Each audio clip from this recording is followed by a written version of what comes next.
है। Math week है तो मतलब जिस टॉपिक पर पकड़ कम है ना तो उस पर थोड़ा ज़्यादा टाइम देना पड़ेगा। पहला बात है बंदा पर डिपेंड करा है भाई कौन सी सब्जेक्ट बंदा ने कम आवा है। अगर मैथ रीजनिंग आवा है बढ़िया तो उसमें ध्यान देना चाहिए जीके पे। जय हिंद दोस्तों, नमस्कार। तो कैसे हैं आप लोग? होप से भी बढ़िया होंगे और तैयारी बहुत बढ़िया चल रही होगी। आप सभी को पता है कि अपना ऑफिशियली नोटिफिकेशन जो आ चुका है और पोस्ट भी काफ़ी ज़्यादा है, लगभग 7,500 के आसपास है। तो काफ़ी ज़्यादा वैकेंसी आई है और अभी आपको लास्ट के 2 से 3 महीने में किस तरह से तैयारी करनी है, किस तरह से चीज़ों को रिवाइज करना है, सो उसके ऊपर अपन बात करेंगे। तो सबसे ज़्यादा जो दिक्कत आती है वो आती है मैथमेटिक्स में। इसमें आपको क्या करना है, ये जो चैप्टर्स दिख रहे हैं आपको 15 से लगभग 20 चैप्टर्स के आसपास आते हैं।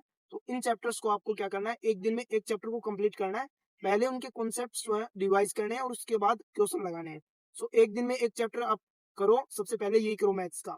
रीजनिंग का पोर्शन थोड़ा कम कर दो। इसके अलावा जो आपको पता होगा कि पावर पॉइंट भी ऐड हो सकता है, तो पावर पॉइंट शिवम सर ने पढ़ा रखा है, वहां से आप पावर पॉइंट पढ़ लीजिएगा। नेक्स्ट बात करते हैं अपन रीजनिंग के कुछ क्वेश्चंस जो ऐड किए गए हैं उसके ऊपर बात करते हैं। जैसे स्टेटमेंट्स वाले जो क्वेश्चन है वो आए हैं।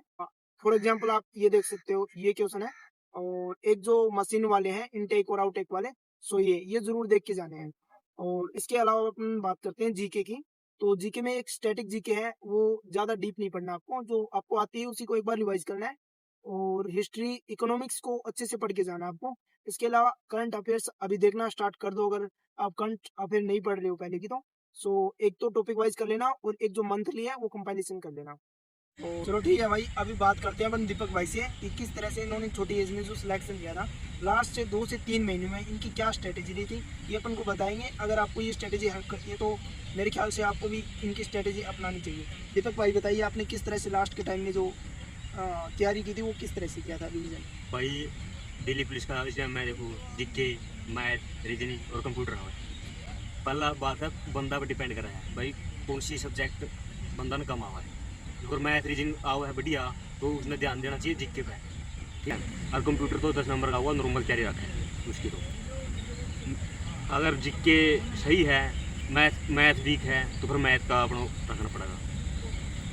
हाँ, मतलब जीके सही है तो मैथ्स को थोड़ा ज़्यादा टाइम दो। मैथ वीक है तो मतलब जिस टॉपिक पर पकड़ कम है ना तो उस पर थोड़ा ज़्यादा टाइम देना पड़ेगा, उसका रिवीजन भी बार बार करना पड़ेगा लास्ट हाँ। टाइम। ठीक है, क्या करनी पड़ेगी भाई? हाँ सही है, क्योंकि मेरा रीजनिंग कंप्यूटर मैथ्स अच्छा था तो मैंने लास्ट टाइम में जो जीके है वो ज़्यादा पढ़ी थी। और स्टार्टिंग में मैंने मैथ्स और रीजनिंग और ये अपना कंप्यूटर है, इनको अच्छा पोर्शन पढ़ दिया था, बहुत बढ़िया बना दिया था। तो लास्ट में मैंने जीके पढ़ के और अच्छे से कर लिया था। हाँ भाई। शायद आपकी। सो ये बताइए, टाइम टेबल क्या रहा था आपका लास्ट के टाइम में? कैसे पढ़ते थे आप?